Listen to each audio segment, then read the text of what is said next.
Hello, this is Miles Parscale, and I'm doing my video about our role as educators and how to deal with child abuse when it arrives in our situation. And we know as educators there's always going to be situations of child abuse because, as we've heard in previous studies, 1 in 7 children are being abused today. I learned this in my father power classes that I take.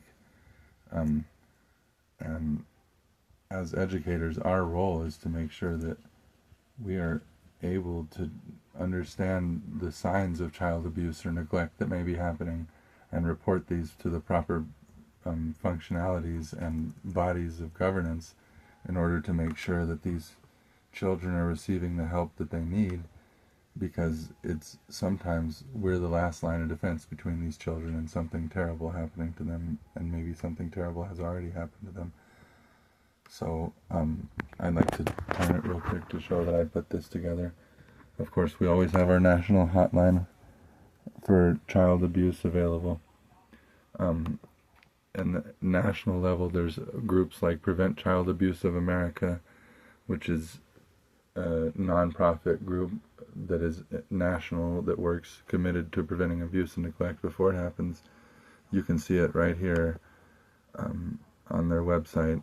They're building a world where children and families can live a purposeful and happy life with hope for the future.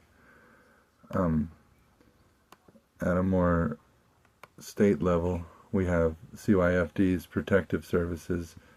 They receive reports of alleged child maltreatment 24 hours a day, 7 days a week. Statewide intake office. We can always call 855-333-SAFE 7233 or text #SAFE from cell phones. They're investigating phones at all times and making sure that this is working. And of course, in Grant County, it's been difficult lately with the shutting down of our spin shelter and all of the problems that have been happening. But there's always been the Grant County Community Partnership for Children, which is a great website that I will show you right here. It's a community partnership for children. It has its own website. I included the link on this. You can call them at 575-956-6667.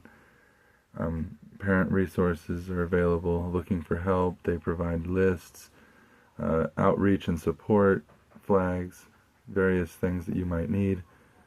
And this is all in the bettering of trying to make sure that as educators we do our best to work on this, because as we learned in the Berger chapters, there's 4 main categories of child abuse. There's the neglect, which still counts as abuse even though it's not any form of abuse that is visible per se. There's physical abuse, which could show up in forms of anywhere from bruises, cuts, beatings, any kind of physical abuse that a teacher might deem inappropriate, or anyone really. Emotional abuse, which is the belittling, the screaming, the constant grinding and fear of them being in their own home situations. And of course, sadly, the sexual abuse, which I've listed here on mine as